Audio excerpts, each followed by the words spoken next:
Le 15 septembre 2023, la famille royale de Suède s'est réunie pour célébrer les 50 ans sur le trône du roi Carl XVI Gustave de Suède. Élégantes et raffinées, les princesses et la reine ont choisi des looks à chapeau colorés pour honorer le monarque.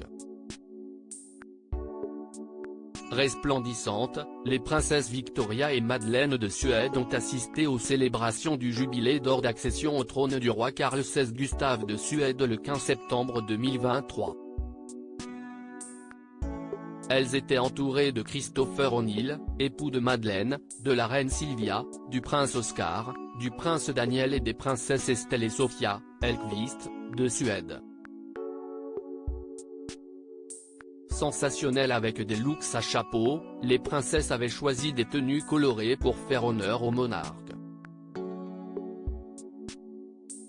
Accompagnée de son époux le prince Daniel, Victoria a opté pour une tenue dans les tonalités lavande avec un chemisier à fleurs ainsi qu'un chapeau violet vif.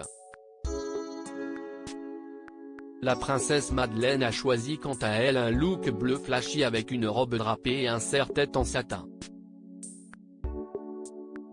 Assortie à sa mère la reine Silvia, la femme du roi a opté pour une tenue bleu cyan comme sa fille ainsi qu'un châle lavande. Au balcon, la princesse Sofia était lumineuse dans une robe jaune et portait également un chapeau assorti à sa robe.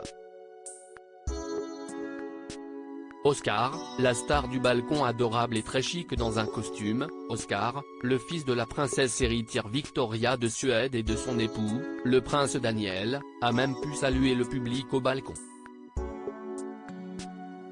Sa sœur aînée Estelle portait de son côté une robe boutonnée. Lors de cette journée historique, le roi Carl XVI Gustave de Suède et le prince Carl Philippe de Suède ont défilé en habits militaires sous les yeux de leur famille et du public venu les acclamer.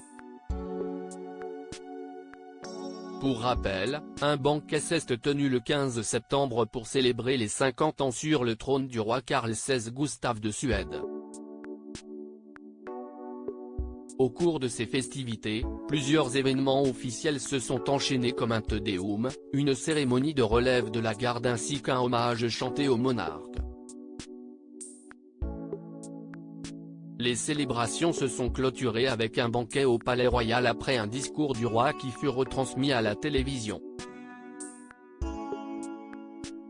Parmi les prestigieux invités, on pouvait aussi retrouver les représentants du Riksdag, le Parlement suédois, les membres du gouvernement, les présidents des partis politiques, les gouverneurs des provinces, et des représentants des autorités, des forces armées, du monde universitaire, des affaires, de la culture, des médias, des académies royales, des fondations, des communautés religieuses et du personnel de la cour, indique Paris Match.